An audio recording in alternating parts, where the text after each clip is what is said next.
A gente está fazendo uma parceria aí com a Secretaria de Desenvolvimento Social e Habitação, umas atividades que são entrevistar nas quartas-feiras temas que são relevantes, né, para a terceira idade, para o pessoal de mais idade. E a gente está tendo a possibilidade hoje de ter aqui a presença da doutora Margot Virginia de Souza, nossa oficial do Registro Civil e aqui do Tupaciretã, do cartório, né, que nos visita para, nesse mês da longevidade, falarmos um pouco mais. Ela já trouxe esse tema aqui em outras oportunidades, ela sempre teve essa preocupação de externar a nossa comunidade, uma preocupação que ela tem no sentido das pessoas organizarem a sua e a vida dos seus descendentes, né, através do planejamento sucessório em vida. Sucessão familiar, testamentos documentados, enfim, deixar a coisa tranquila para um momento de dor que todos nós vamos passar. O ciclo da vida normal é de que os descendentes percam os seus ascendentes, os seus familiares, seus pais, seus avós, né? Em alguns casos tios, padrastos, madrastas, enfim, pessoas que estão junto a eles, que têm patrimônio, que têm alguma condição e que, ao deixarem a nossa companhia, passará para essas pessoas, às vezes de uma forma tranquila, às vezes de uma forma conturbada. Por isso, a gente traz novamente a presença da Margot, por sugestão da Secretaria de Desenvolvimento Social, fazendo parte da programação oficial desse mês. É a primeira entrevista que nós vamos ter, nós teremos nas outras quartas-feiras também temas a serem tratados sobre isso. E a primeira é a da Margot, que é com satisfação que eu recebo a amiga Margot, uma entusiasta da comunicação, ela tem a sua função oficial em Tupaciretã como cartório de registro civil de Tupaciretã. Mas ela participa, interage com a nossa comunidade na música, na arte e também na comunicação. Ela gosta de trazer, eles têm facilidade para isso, é um dom que ela tem. E graças a isso a gente pode ter certeza de que teremos informações muito importantes para você no dia de hoje. Por isso, eu solicito que você, idoso ou não, né, preste atenção no que ela vai colocar para que a sua vida e de seus familiares seja mais facilitada daqui para frente. Margot Virginia de Souza, bom dia, como é que está, amiga? Tudo bem, Margot? Bom dia, Miguel. Bom dia aos ouvintes da Rádio Tupã. É uma honra, né, como sempre, estar aqui com vocês, falando sobre temas que são, como tu falaste, relevantes, né, para nós todos. E eu queria enaltecer esse trabalho que a Bárbara está fazendo frente à Secretaria, porque ela tem essa preocupação autêntica, né, de atender a todas as camadas, velhos, jovens, pessoas com as mais diferentes demandas. E isso é bacana participar disso. De alguma forma é bacana participar disso. Beleza, nós estamos aí, as informações. Margot, eu sei que esse tema você tem apreço a ele. Você já trouxe em outras oportunidades essa questão. É preocupante ainda hoje? Você acha que as pessoas já estão mais atentas a essa questão ou ainda não se está dando o devido cuidado, o devido valor ao amanhã das famílias que vão perder os seus ascendentes? Miguel, eu gostaria de abrir essa resposta com a seguinte informação, e aí atenção para nós todos aqui, né? Porque eu estou nessa classe. Segundo a lei, eu já estou na fase do idoso. Eu prefiro chamar de velho, mas idoso é o termo jurídico. Uhum. Rio Grande do Sul, segundo a estatística do IBGE, o IBGE lançou isso fez esse levantamento em 2022. Rio Grande do Sul é o estado mais velho do país. Nós somos 27 unidades federativas e o Rio Grande do Sul é o mais velho. Qual é o impacto desse envelhecimento superior a outras camadas? É a dependência, são as necessidades, nós temos questões previdenciárias, tudo isso impacta, né, na economia do estado, na economia do município, nas necessidades que todos nós temos em relação a essas demandas assim, da idade. Em relação a registros públicos, eu tenho algumas coisas para pontuar aqui, mas principalmente essa que tu falaste agora há pouco, né? A de que faz parte da nossa condição o envelhecimento. Isso aí, pronto, né?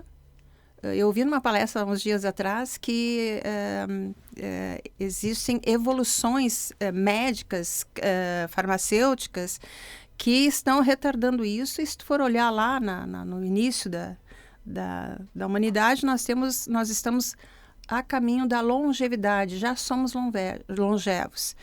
E segundo essa palestra, o palestrante me sai com essa frase: o homem que vai chegar aos 150 anos já nasceu. Então nós estamos ficando velhos, mas nós insistimos na outra medida, insistimos em combater a velhice, quando nós deveríamos suportá-la de forma mais funcional. Mas são questões filosóficas. Em relação à organização, eu acho muito importante, porque não fecharia com a minha personalidade deixar uma desorganização para os meus sucessores, né? Então, essa organização documental que eu posso efetivar a partir dos registros públicos é algo que está à minha disposição. Pode ser gratuito, caso eu não tenha condições de arcar com o custo disso, mas está ali no cartório, está aqui no registro de imóveis, está ali no tabelionato, está ali no registro civil das pessoas naturais. No registro de imóveis, eu posso organizar o meu patrimônio. E não importa o que eu tenho. Se eu tenho uma casa que não está titulada em meu nome, eu vou ali e titulo. Porque senão, o que isso vai representar de problemas para a minha pós-vida? Meus sucessores terão dificuldade em organizar o inventário se eu não tiver as coisas no meu nome, né? A gente ainda vê alguns contratos de gaveta, alguns são possíveis de fazer de forma particular, mas a maioria deles deve ser feita no tabelionato. Então, nós temos toda essa rede pública de organização documental, patrimonial, à disposição do cidadão, mas a gente ainda reluta em fazer essa organização. Por quê? Porque eu não estou velha ainda? Não.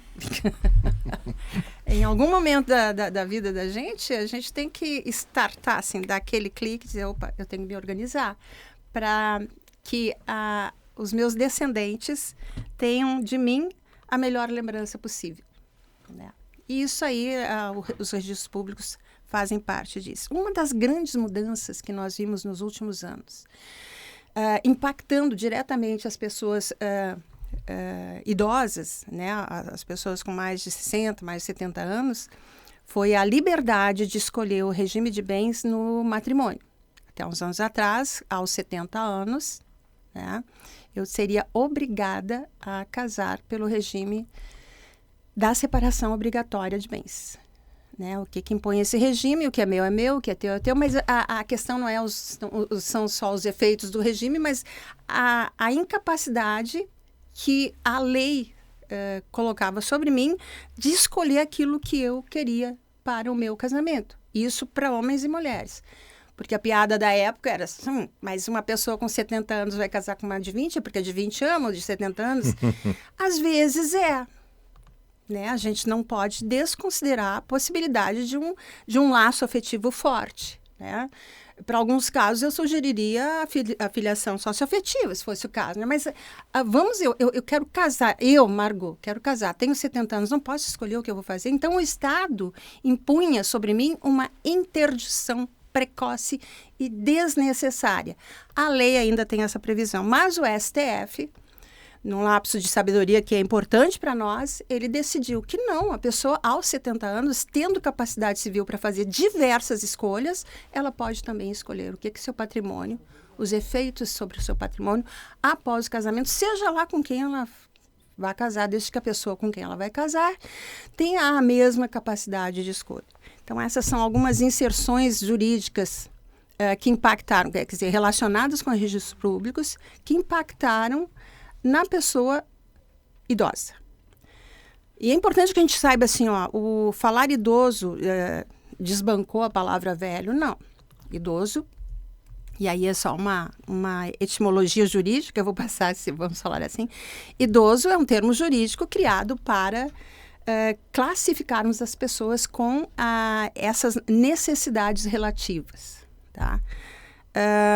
velho é aquilo que nós somos, né? E aí a gente vai ter que ir lá conversar com Charles Darwin para entender melhor a evolução das espécies e por que envelhecemos, tá? E a questão é psicológica. Agora, e aí vem uma situação filosófica. Eu sou velha, eu sou idosa, eu preciso agir como se o mundo tivesse acabado para mim? Não. E aí é uma discussão que a gente ainda ouve. Nós estamos enfrentando algumas questões bem complexas em relação à idade.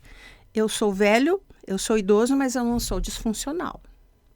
Então, aquela falácia que nós ouvimos com frequência, não, agora deixa para eles, eu preciso descansar. Se o Criador dissesse para nós que após os 60 eu teria direito ao descanso eterno, então eu partiria aos 60. Né? Mas a gente continua funcional. Nós vemos pessoas assim altamente produtivas na idade avançada, como idosos, e podendo ainda representar produtividade para o Estado, diminuindo esse custo que às vezes é imposto em virtude das nossas condições físicas, psíquicas, mas não pela idade necessariamente. O ostracismo é uma opção que nós deveríamos descartar. E eu vou dizer uma coisa, outra característica dos idosos, dos velhos, assim, eu sou uma delas, a gente começa a falar e não para mais. Não, tem que cuidar com isso. Não, mas foi ótimo porque você nos deu uma visão bem interessante de como as pessoas têm que encarar esse momento com normalidade, né? Uma coisa que vai acontecer.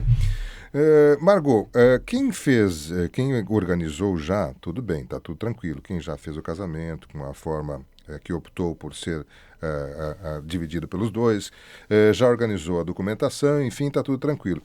Quem não fez, seja na questão do casamento, seja na questão patrimonial, qual sugestão você dá, qual os passos que essas pessoas devem dar para ir organizando isso, para preparando isso. Eu acredito, eu penso nisso, que isso não precisa ser a partir dos 60, que a pessoa pode, a partir do seu casamento, que seja lá com 20 anos, 19 anos, já ir começando a organizar isso. Mas quem não fez, quais os passos primeiros que devem ser feitos? Bom, depende daí do que nós queremos, né? Mas, enfim, a questão documental, ela é muito importante. Eu posso cuidar da minha ancestralidade e muitas vezes nós vamos ver que ao ter esse contato com os nossos ancestrais mais remotos, né, a gente pode resolver as questões agora. O que eu digo, o que eu quero dizer com isso? Eu tenho eu quero resgatar um ancestral mesmo, um trisavô, um tetravô. Eu gosto de um nome que ele tem lá atrás. Tá? Eu, por exemplo, o meu bisavô tinha o patronímico Stein. Stein é judeu-alemão. Uhum. Né? E eu sou Silveira de Souza. Né? Muitas vezes eu fico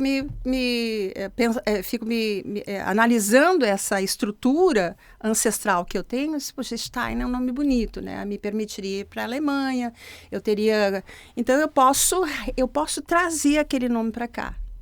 Né? Então, o que eu quero dizer com isso? Que se eu quiser saber quais são os meus ancestrais, eu vou ali no registro civil e vou chegar ao nome do meu tetravô ou pentavô ou antes disso. Isso é possível. Essa cadeia genealógica, ela é localizável ali no registro civil das pessoas naturais. Tá, mas essa não é a questão. A questão principal é como me organizar. Então, é reunir todos os meus documentos, corrigi-los, porque é impressionante a quantidade de diferenças que eu vejo em identificação civil, documentos de identificação civil e documentos registrais. Qual é a raiz dos meus documentos civis? CPF, título eleitoral, carteira de identidade. A raiz, a fonte daquilo ali é o meu registro de nascimento, o meu registro de casamento, quando eu alterei o meu nome, eventualmente. Então, é muito importante que as pessoas façam isso com antecedência para combinar aqueles documentos civis com o meu registro civil, que é a raiz, é a minha origem jurídica, né? E ontem, por exemplo, eu fiz um registro de óbito e o nome o patronímico. Patronímico, quando eu falo em patronímico, é o sobrenome, né? O sobrenome da pessoa falecida era diferente em uma letra do sobrenome dos seus filhos, um deles declarante do óbito dessa pessoa. Aí isso vai me dar problemas? Não sei, pode ser que sim, porque às vezes uma letra estabelece se tu é um criminoso ou se tu é um cidadão normal, né? E às vezes assim, nem o nome, às vezes é os ascendentes, mãe ou pai que modifica. Exatamente, até um acento, né? Claro que não era o caso. Mas assim, a pessoa deixou o patrimônio para inventário, essas diferenças de nomes podem sim impactar. Pode ser que o juiz retarde isso e resolva, não, vai corrigir, para que a ligação jurídica entre descendentes e o falecido se comprove de uma maneira cabal, né? Concreta. Então, esse é um enfrentamento. Como é que eu resolvo isso esperando a pessoa morrer? Não, né? Claro que não. Resolve isso antes e existe ainda aquele paradigma emocional que é, mas será? Agora é tão cedo. Parece que eu estou provocando a morte do meu pai, do meu avô. Eu estou querendo que ele morra. Exatamente, mas não é isso. Eu estou me organizando. E quando nós falamos em agosto sobre como o casamento impacta na questão da violência, essa é a mesma coisa. O idoso tem sofrido muito violência. Aquele idoso que decidiu ficar em casa, não vou fazer mais nada. E assim, ele já morreu para o mundo, né? Ele não precisa disso. Mas essa organização também, olha, meu filho, eu vou deixar tudo aqui, essa pasta com os meus documentos, vamos resolver, vamos corrigir. Eu sou registradora civil das pessoas naturais. Para mim, qualquer letra fora da minha cadeia ancestral é um problema. Eu preciso resolver. Então, vamos resolver por quê? Erros evidentes são fáceis de corrigir agora. Mas se isso vem desde o meu trisavô, tetravô para cá, aí fica difícil, né? É impossível não, mas é mais difícil de localizar onde aconteceu o erro. Essa é a questão do registro civil.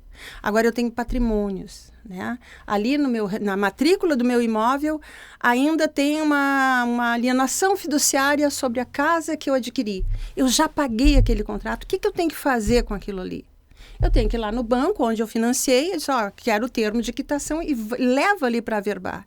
Porque quando o descendente buscar aquela matrícula para fazer o inventário, ela vai estar pura e limpa de quaisquer ônus e aquele inventário vai acontecer de maneira mais organizada. Eu vejo pelos advogados, eu já advoguei, mas hoje eu não posso em função do cartório. Mas um dos maiores problemas, áreas rurais e as pequenas. Aqui eu tenho 22 hectares, 347 metros. Aí tu vais na matrícula, tem 23 hectares aqui, cadê os 22? Quer dizer, essa diferença aí, eu preciso esperar o final da minha vida para resolver isso. Quer dizer, não serei eu, obviamente, né? Mas eu preciso deixar esse ônus para os meus filhos? Não. Eu não preciso deixar esse ônus. Eu posso ou doar em vida com usufruto, mas antes assim, eu posso corrigir isso ali. E hoje em dia a correção dessas áreas rurais ali no registro de imóveis, ela é muito simples. Basta que eu leve os documentos. Hoje nós temos o georreferenciamento, não adianta, ele é obrigatório, temos que fazer. Então, eu não preciso esperar uma operação sobre aquele patrimônio para providenciar o georreferenciamento e para localizar as áreas. E aí, a gente tem problemas e isso vai para o meu cartório também, né? Para o cartório do qual sou titular. Está errado aqui, eu vou ter que corrigir no registro de imóveis. Para corrigir no registro de imóveis, eventualmente eu terei que ter a anuência dos confrontantes. E aí tem um confrontante lá que mora no Iapoque. Ok, mas aí eu posso fazer isso via e-notariado. Ele vai lá no tabelionato e ele resolve aqui tudo bonitinho, tudo certinho. E aí eu tenho paz para deixar para os meus filhos, porque a minha paz eu vou encontrar daqui a pouco, né? Claro, sem dúvida. Eu não estou ainda no corredor de espera, né? Na sala de espera, mas é ali. Mas todos nós vamos para lá. Eu vou fazer um rápido intervalo comercial e a gente vai prosseguir com a Margot aqui junto conosco, nos trazendo essas informações. Nós estamos no mês da longevidade, né? E esta ação aqui no programa Variedades é uma promoção da Secretaria de Desenvolvimento Social. Nós temos a Margot no dia de hoje, nós teremos aí no dia 15 a presença da Giovana Barros, que vai falar sobre o planejamento da vida na melhor idade. Nós teremos o pessoal do Rotary lá no dia 22 falando sobre os direitos dos idosos. No dia 29 teremos aqui a presença da Polícia Civil falando sobre alguns golpes, algumas orientações, alertas aos idosos. Enfim, todas as quartas-feiras nós teremos aqui a presença de alguém falando sobre a questão da longevidade, da melhor idade, enfim, do momento da pessoa com velhice, né, como era mais antigamente dito. E hoje nós estamos tendo o privilégio de termos a Margot aqui junto conosco, tratando desse tema extremamente relevante. Eu vou fazer um rápido intervalo comercial, mas a gente já retorna ainda com mais participação da Margot aqui na sua Tupã Souza, que está aqui junto conosco, ela que é do Cartório de Registro Civil aqui do Tupã-Ciretã, falando sobre sucessório em família, planejamento sucessório, sucessão familiar, documentação, enfim, preparação para isso. Margot, um tema que seguido as pessoas questionam até que ponto o proprietário, a pessoa, pode estabelecer a quem vai o seu patrimônio, fazer um testamento do que ele gostaria de dividir entre seus familiares. O que é possível, o que deve ser feito, o que pode ser feito? Perfeito, Miguel. Isso é uma pergunta bem importante, porque as pessoas não sabem hoje o quanto elas têm acesso a essa possibilidade de fazer testamento e deixar organizado assim a condição familiar. Em primeiro lugar, nós temos que ver onde eu faço o testamento. O testamento eu tenho que fazer ali no tabelionato. Quem pode fazer testamento? Qualquer pessoa com capacidade civil pode ir ali e fazer o testamento a partir dos 21 anos, obviamente, né? Tem algumas limitações, mas tendo capacidade, ela vai ali e faz o testamento. O que é que eu posso colocar neste testamento?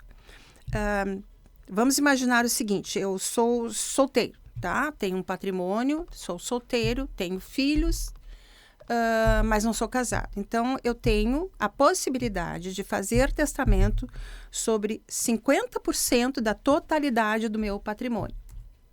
E aí, eu vou deixar para quem eu quero. Filhos, lembrando que filhos são herdeiros, a gente sempre tem que tomar cuidado com a questão, e aí, quando eu for fazer esse testamento, é interessante que eu procure um advogado, uma orientação jurídica, para que ele me diga a melhor forma ou fazer uma consulta prévia com a tabeliã do município, enfim. Mas eu sou maior de idade, eu posso fazer testamento sobre metade do que eu tenho, né? Então, é 100%, 50% de todo o meu patrimônio. Se eu sou casado e eu quero fazer um testamento, eu vou fazer este testamento também sobre 50% do meu patrimônio. Ah, mas eu tenho uma casa, mas eu tenho meu marido, e ele é proprietário da metade, conforme o regime de bens, ele é proprietário da metade desse patrimônio. Então, quando eu sou casada, qual é o desenho que nós temos que fazer? Divide por 4, né? Simples assim. E aquele 1/4 daquele patrimônio, eu faço o testamento e deixo para quem eu quiser. Essa é uma forma, principalmente quando o patrimônio que nós temos é um patrimônio assim, ele não é um grande patrimônio, né? Uhum. Mas é algo expressivo e que eu quero dar uma destinação diferente. Eu faço esse testamento, né? E esse testamento será aberto após a minha morte. O que a lei estabelece? Que os inventários acontecerão após a abertura deste testamento, e aí é obrigado a fazer um inventário, né, obviamente. Por quê? Porque é preciso apurar qual é o que eu deixei e se aquilo que eu deixei não fere aquela divisão patrimonial que eu tinha. Por quê? Na época, e isso é bom pensar nisso, na época, o que eu tinha? Eu tinha 2 casas, tá? Aí eu fiz um testamento, coloquei aquela casa, né? Mas aí eu fiquei sem. Como é que fica essa matemática? Então, tudo isso deve ser apreciado. Importante é que nós saibamos que testamento em vida é possível fazer e eu faço sempre sobre 50% do meu patrimônio. Nós temos ouvido hoje, eu acho que qualquer pessoa que tenha mais de um imóvel, mais de 2 imóveis, aí tem que ver quantos filhos tem, enfim, essa divisão toda, nós temos ouvido falar em holdings. A holding é a constituição de uma pessoa jurídica, onde eu deposito todo o meu patrimônio e a minha família passa a ser a sócia dessa empresa, né? Então, eu depositei ali todo o meu patrimônio, a minha família, a empresa, e eu morro. Eu sou o administrador, porque eu sou a matriarca ou o patriarca, eu morro. Então, não haverá necessariamente uma divisão, aquilo é da sociedade. Entra para a questão não física, mas jurídica. Exatamente. Para grandes patrimônios, isso é importante. O que nós estamos economizando com a holding? Tempo de inventário, custos de inventário. É por aí. Eu tenho estudado muito sobre isso, mas eu não me aprofundei. Porque em algum momento alguém vai... Opa, só um pouquinho. Estão desviando isso e o Estado está ganhando menos impostos. Então, são coisas que a gente... é um recurso muito bacana para quem tem um patrimônio expressivo e quer deixar organizado, né, a sua vida para os filhos. Mas o testamento também. Existe outra forma. Eu tenho 2, 3 casas, né? E eu decido... Eu posso doar já para os meus filhos. E qual é a recomendação que se faz? Essa doação também tem que ser por escritura pública, sempre, né? Mas a melhor orientação a ser dada para essa pessoa que pretende doar é instituir o usufruto. Por quê? Esse patrimônio, desde já, vai para os seus filhos, ela já dividiu, né? Já dividiu de forma equânime, e o usufruto permite que ela, em vida, o usufruto vitalício e conjunto, se eu for casado, né? Porque em vida minha e do meu cônjuge, o uso e o fruto, a fruição desse patrimônio é minha. Quando eu morrer, o que acontece? Meu filho vai lá, registra o meu óbito, pega a certidão, vem aqui no registro de imóveis, morreu, e aí o patrimônio imediatamente é consolidado, a liberalidade daquele patrimônio é minha. O Código Civil tem um dispositivo lá, porque aí a gente começa assim, tá, mãe, vamos doar tudo, doa tudo. Dependendo do filho que eu criei, doa tudo, doa tudo. Não é bem assim, o Código Civil tem um dispositivo lá que ele diz, eu não posso doar tudo que eu tenho e ficar a descoberto. Porque lá ser humano, e o ser humano brasileiro em especial, ele é dono de inventar coisas em cima de coisas, né? Fatos em cima de coisas concretas que é a lei. Então, lá pelas tantas, percebeu-se que as pessoas estavam coagindo os seus pais ou avós a doar tudo, e aí aquele velho idoso ficava sem nada. Ficava sem nada. E eles não têm limitação. Não pode ficar descoberto. Mas tem o usufruto. Então, o usufruto permite que eu... E aí, mas o que é usufruto? Usufruto eu posso usar ou eu posso ter os frutos daquilo ali. Aí eu tenho 2 casas, eu vou alugar uma... E vai morar na outra.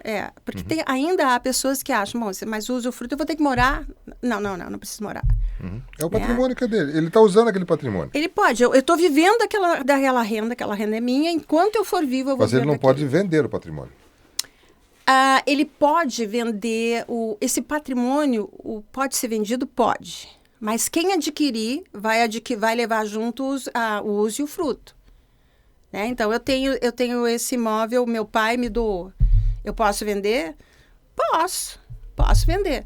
Mas vem junto meu pai e minha mãe. Quem comprou só vai poder usar aquilo depois do falecimento quem é o titular. Exatamente. Assim. Margot, e uma curiosidade, não é muito comum, eu acho, mas quem não tem descendentes diretos, não tem filhos, de repente não tem sobrinhos, o patrimônio vai para quem?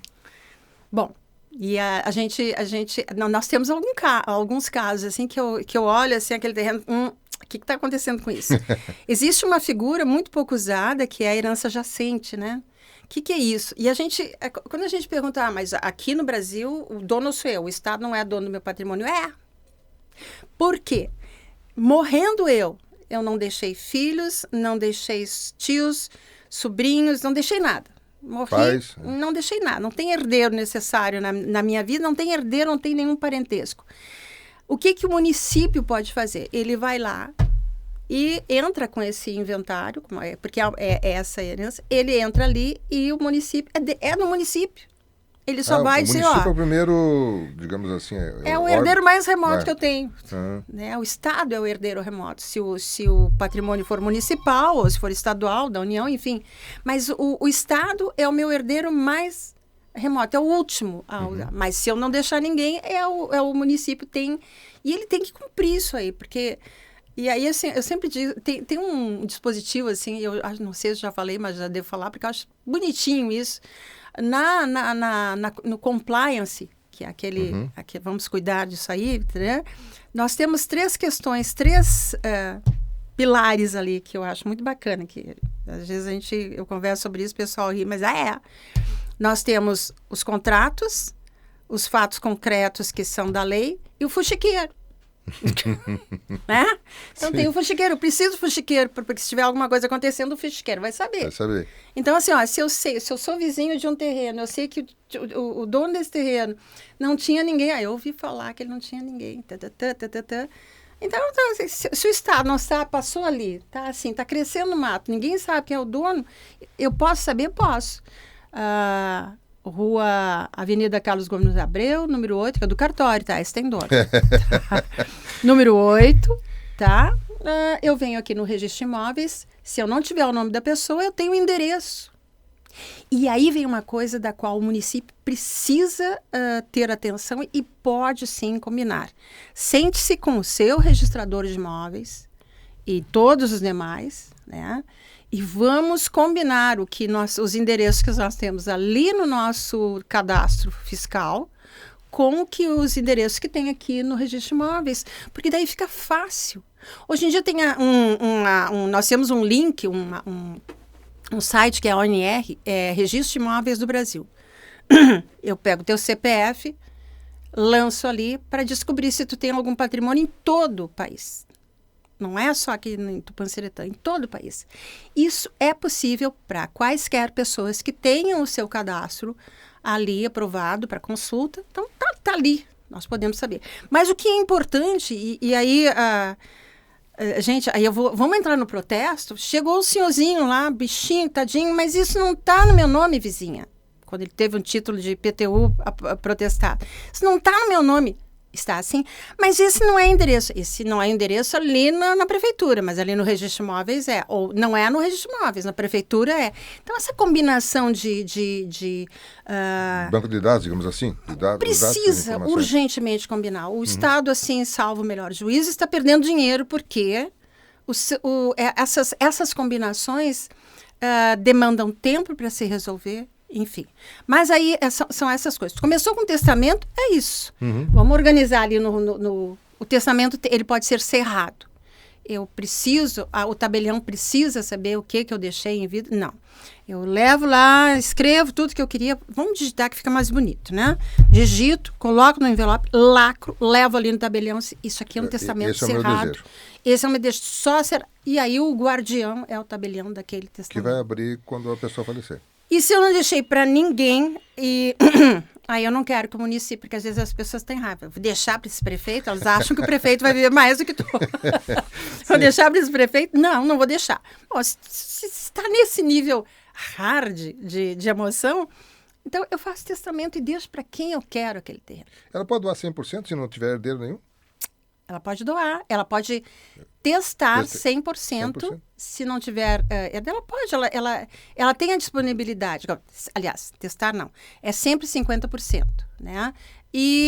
Mas ela pode doar. Aí ela pode doar a totalidade com o usufruto e está resolvido. Né? Mas eu preciso adotar aquela criança, para ele ficar com o meu patrimônio? Não preciso. Se eu não tiver herdeiro nenhum, eu tenho disponibilidade total sobre o meu patrimônio com essas limitações. O testamento sempre será 50%. O resto pode ser doado. A doação eu posso fazer, mas desde que eu institua esse usufruto, porque eu não posso, perante a lei, ficar desamparado. Perfeito. Havendo algum herdeiro legal, aí sim, é claro que 50% vai para ele. Né? Não importa o grau de que seja. O que a gente tem... Eu tenho visto muito lá no... Desculpa. Eventualmente, a pessoa... E aí, o casamento, gente... como é importante, às vezes, a gente pensar nisso. A pessoa morreu... Deixou uma namorada, ou um namorado, uma união estável, aquelas pessoas que trocam para escova de dente, e aí tem uma união estável, mas não tem como provar, não fez uma escritura pública de união estável, não casou. Aí vem os irmãos ou os tios desse vivente que morreu. Mas isso é nosso, ela não tinha nada a ver com eles. Tá. Procura um advogado, por favor. Consulte um advogado. Porque, na prática, qualquer pessoa que tenha convivido com essa em estado matrimonial, essa pessoa tem direitos? Tem. Né? Se não tiver uma escritura de união estável, ou se não tiver um casamento formalizado, vai ser bem difícil ela demonstrar isso, e às vezes o patrimônio, que era o que eu queria lá, aquele armarinho da cozinha lá, é histórico, às vezes as pessoas brigam por isso, a gente sabe que depois da morte vem o inventário. Então, vamos deixar tudo organizado para que haja paz entre as pessoas que eram minhas. Miguel, ser velho não é um problema, né? Ser velho pode ser um problema. Mas eu acho que uma das grandes mensagens que a gente deve deixar nesse mês é a conscientização de que, não dos jovens que estão... Porque a gente está vendo assim, os jovens estabelecendo regras para a minha idade avançada. Calma lá, cara pálida, eu estou em pleno domínio da minha capacidade intelectual. Então, somos nós, pessoas que estamos nessa faixa etária, que devemos nos preocupar com a nossa vida e nos mantermos funcionais, intelectualmente e fisicamente. Porque aí eu vou repetir, né? Se Deus, nosso Criador, vamos lá para a religião, gente, ou que seja, assim, tivesse dito, não, tu vai fazer 60 anos, acabou a vida para ti, ele já nos levava nesse momento. Né? Mas a gente fica aí. E a nossa missão não é necessariamente padecer o resto da vida. Nós somos articulados. A nossa missão é sermos produtivos durante todos os momentos da nossa vida. E aí, pessoas queridas do poder público e nós que somos proprietários de casas, vamos cuidar. Como é que a gente pode cuidar do velho para que isso não se torne uma falácia? Olhem as calçadas. No momento em que tu deixa uma calçada desorganizada, tem uma casinha aqui que o proprietário da casa resolveu plantar soja na calçada. Aí o que ele obriga? Ele obriga a Margot, que cai feito um tomate na rua, a andar pela rua que não está bem calçada. Então, cuidado com isso. Né? Não é só outubro e não é só o poder público que tem que pensar nessa fase da vida. São as pessoas envolvidas e são as pessoas que vivem também no meu entorno. Margot Virgínio de Souza, quero novamente agradecer a sua gentileza de vir até aqui, nessa parceria que a gente está tendo com a Secretaria de Desenvolvimento Social e trazendo durante esse mês de outubro, o mês da longevidade, né? Entrevistas sobre esse tema. Nós tratamos hoje com a Margot de sucessão familiar, testamentos, documentos, enfim, algumas sugestões que ela trouxe aqui. E a gente, claro, fica feliz de poder trazer isso com a palavra de quem tem profundidade disso, que tem apego a isso. Ela não foi só hoje, ela já falou em outros momentos aqui sobre isso, sobre essa questão, e certamente voltará em outras oportunidades. Mas, nesse momento, quero só agradecer a Margot pela presença, pela gentileza dela, pela disponibilidade, e deixar o nosso microfone à disposição para as suas despedidas momentâneas dos nossos ouvintes, Margot, porque eu tenho plena certeza em algum momento nós poderemos contar com você novamente aqui na programação da Tupã. Obrigada, Miguel. Eu queria destacar agora que na última entrevista que eu dei sobre casamento, na semana seguinte... Não, me desculpa, foi na semana seguinte. Chegou um casal, assim, de pessoas já acima dos 50, já viviam juntos há 31 anos. E eu falei sobre a entrevista e tudo mais. Aí a senhora chegou para mim e disse: eu ouvi o que a senhora falou na rádio. E aí eu fui e puxei ele para cá. Estão casados hoje. Ótima notícia, que legal. Eu tenho que dar para a gente ver o alcance dessa rádio, do teu trabalho, como ele é assertivo para a nossa comunidade, como é importante as pessoas instalarem isso aí. É importante que nós saibamos, eu preciso gastar para casar? Não. O casamento, se eu não tiver condições de pagar, casamento, certidões, juiz de paz, tudo é gratuito. Só no casamento coletivo? Não. Em qualquer momento da minha vida. Eu resolvi casar hoje. Eu ouvi o Miguel entrevistando a Margot hoje aqui. Pego meu marido, eu pego minha mulher. Vamos lá resolver essa questão. Vamos casar. Tem idade para isso? Não. Eu estou com 90 anos e me apaixonei por uma pessoa. Né? Não importa a idade, pode ter 20 anos, tá, Antônio? Não tem problema.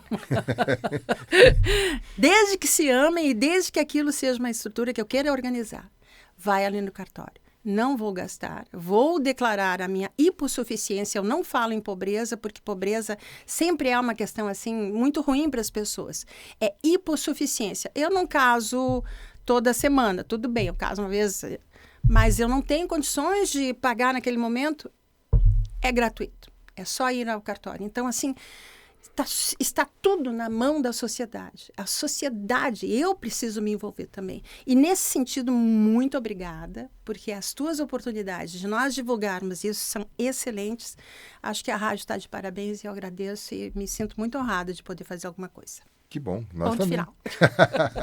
Margot Virginia de Souza conversou conosco nesta manhã e a gente vai fazer um rápido intervalo comercial. Lembrando que na semana que vem nós teremos a presença aqui de Giovana Barros, que vai tratar sobre planejamento de vida na melhor idade. Depois nós teremos aí os direitos dos idosos no dia 22 e no dia 29 as orientações e alertas aos idosos sobre questão de golpes financeiros e problemas aí que envolvem a segurança da sociedade através da Polícia Civil. São 9h59, já quase 10 horas, nós tínhamos